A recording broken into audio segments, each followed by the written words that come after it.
के दौरान बड़ी संख्या में फर्जी कोरोना रिपोर्ट जारी करने का मामला सामने आया है।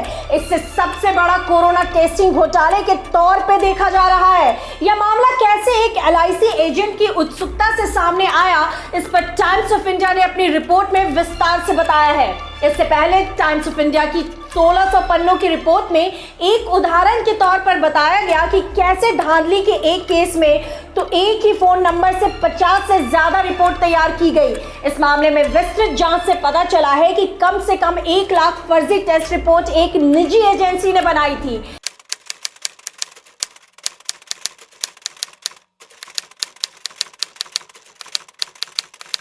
अब चलते हैं LIC एजेंट विपिन मित्तल के केस पर, जिनके लगातार लगे रहने से इस मामले की जांच पहले ICMR तक पहुंची, बाद में यह बड़ा घोटाला सामने आया है। रिपोर्ट में बताया गया है कि अचानक एक दिन फरीदकोट के LIC एजेंट विपिन मित्तल को corona test report text message के जरिए मिलती है।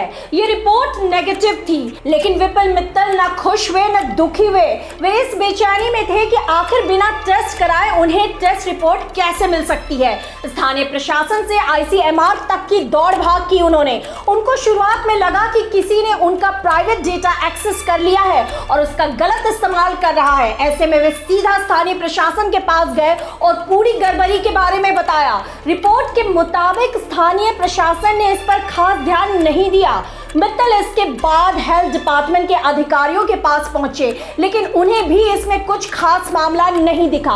आखिरकार मित्तल ने ICMR में शिकायत दर्ज कराई।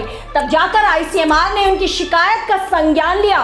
लेकिन जब कुछ दिन बीत गए और मामूली कार्रवाई के बाद विपिन मित्तल को पता चली, तो उन्होंने RTI दायर करने का फैसला किया। तब जाकर चीजें और आगे बढ़ने लगी और जांच में यह पाया कि जिस लैब से मित्तल के पास कोविड टेस्टिंग की रिपोर्ट आई थी, वो तो हरिद्वार की है। ये सिर्फ शुरुआत है। अब अधिकारियों का कहना है कि यह सिर्फ शुरुआत है, क्योंकि राज्य सरकार ने सैंपल इकट्ठा करने वाली ऐसी 8 एजेंसियों को काम पर रखा था। हाईकोर्ट ने उत्तराखंड सरकार को कुंभ मेले के दौरान रोजाना कम से कम 50,000 टेस्ट करने के निर्देश दिए थे। मेला हरिद्वार में 1 से 30 अप्रैल तक चला था। अलग अलग तरह की धांधली सामने आई है।